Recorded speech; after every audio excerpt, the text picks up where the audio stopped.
Hi friends, welcome to relax recipes. இன்றைக்கி நம்ம சுவையும் மனமும் உள்ள இஞ்சி டீ எப்படி பண்ணலாம் அப்படின்னு பார்க்கலாம். எல்லாருமே டீ நல்லா ப்ரிப்பேர் பண்ணுவீங்க, எந்த டவுட்டும் இல்லை.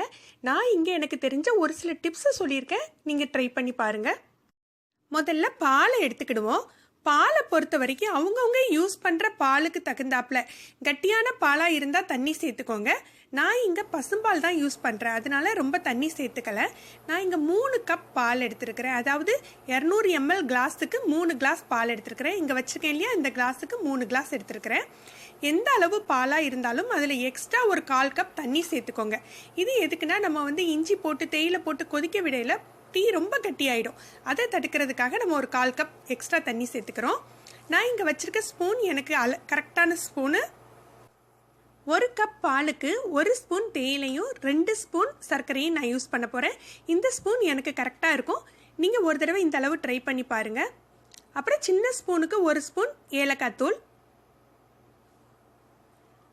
அப்புறம் ஒரு துண்டு இஞ்சியை நல்ல தோல் எடுத்து துருவி எடுத்துக்கோங்க, இல்லது தட்டி எடுத்துக்கோங்க. நான் இங்கே தட்டி தான் எடுத்து வச்சுருக்கிறேன். இந்த மாதிரி தட்டி எடுத்துருக்கேன். முதல்ல பால் நல்லா சூடாகட்டும். பால் நல்லா சூடானாக்கில் நம்ம சர்க்கரையை கலந்துக்கலாம். இப்போ பால் நல்லா சூடாயிட்டு இப்போ நமக்கு தேவையான அளவு சர்க்கரையை கலந்துக்கோங்க.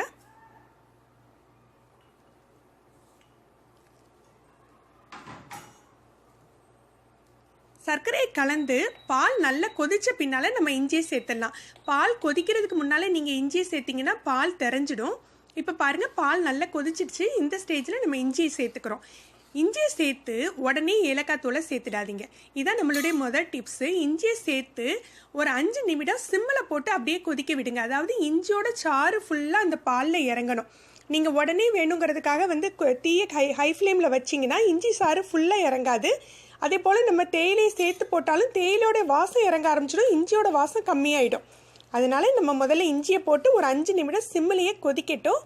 அதுக்கு பின்னால் நம்ம தேயிலை போட்டுக்கலாம். அப்புறம் ஏலக்காய் தூளை எப்போதுமே நம்ம இஞ்சியோட சேர்த்து போடாதீங்க, தேயிலை போடையில் ஏலக்காய் தூள் போட்டுக்கோங்க.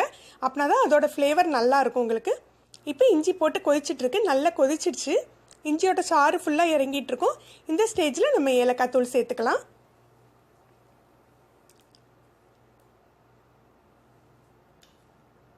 எனக்கு 1 கப் பாலுக்கு 1 ஸ்பூன் ஏலக்காய் தூள் கரெக்டாக, 1 ஸ்பூன் தேயிலை கரெக்டாக இருக்கும். ஒரு சின்ன ஸ்பூனுக்கு 1 ஸ்பூன் ஏலக்காய் தூள் சேர்த்துக்க போகிறேன். ஏலக்காவை நீங்கள் தனியாக மிக்சியில் திரிச்சா தெரியாது. ஒரு 2-3 ஸ்பூன் சர்க்கரை சேர்த்து திரிச்சு வச்சுக்கிட்டிங்கன்னா உங்களுக்கு நல்லா திரிஞ்சிடும். அப்படி பவுடர் பண்ணி ஏலக்காய் தூளை எடுத்து வச்சுக்கோங்க. எல்லா ரெசிபிக்கும் நம்ம யூஸ் பண்ணிக்கலாம் இந்த மாதிரி ஏலக்காய் தூளை. இப்போ நம்ம தேயிலை போட்ட பின்னால் டீயை திருப்பி ஹையில் வைக்கக்கூடாது, திருப்பி லோ ஃப்ளேமில் அல்லது மீடியம் ஃப்ளேமில் தான் வைக்கணும். அதாவது தேயிலோட எசன்ஸ், அந்த வாசம், கலர் எல்லாம் உள்ளே இறங்கணும். அது நீங்கள் ஹை ஃப்ளேமில் வச்சிங்கன்னா உங்களுக்கு டீ கலர் சேஞ்ச் ஆகிடும். உங்களுக்கு அந்த வாசமும் அந்த ஸ்ட்ராங்னஸும் கிடைக்காது உங்களுக்கு. அதனால கொஞ்சம் லோ ஃப்ளேம்லேயோ மீடியம் ஃப்ளேம்லேயோ போட்டு கொதிக்க விடுங்க. இந்த மாதிரி நல்லா கொதிக்கட்டும். நல்லா கொதிச்சு அந்த தேயிலோட வாசம், கலர் இறங்கினாக்கில் உங்களுக்கு டீயே அந்த சேஞ்சஸ் உங்களுக்கு தெரியும். டீயோட கலரே நல்லா சேஞ்ச் ஆகிடும். அந்த ஸ்டேஜில் நம்ம ஃபில்டர் பண்ணி எடுத்துக்கலாம். பாருங்க, இந்த அளவு கொதிச்ச பின்னால் அந்த கலர் அப்படியே சேஞ்ச் ஆயிடுச்சு பாருங்க. இந்த ஸ்டேஜில் நம்ம டீயை ஃபில்டர் பண்ணிக்கலாம். இப்போ நமக்கு நல்ல சுவையும் மனமுள்ள இஞ்சி வாசமுள்ள டீ ரெடி ஆயிடுச்சு. நீங்கள் ஒரு தடவை இந்த டிப்ஸை யூஸ் பண்ணி டீ ட்ரை பண்ணி பாருங்கள். உங்களுக்கு இந்த டீ பிடிச்சிருந்தா இந்த வீடியோவை லைக் பண்ணுங்கள், ஷேர் பண்ணுங்கள், சப்ஸ்கிரைப் பண்ணுங்கள். உங்களுடைய கருத்துக்களை ப்ளீஸ் கமெண்ட்ஸில் சொல்லுங்கள். நன்றி.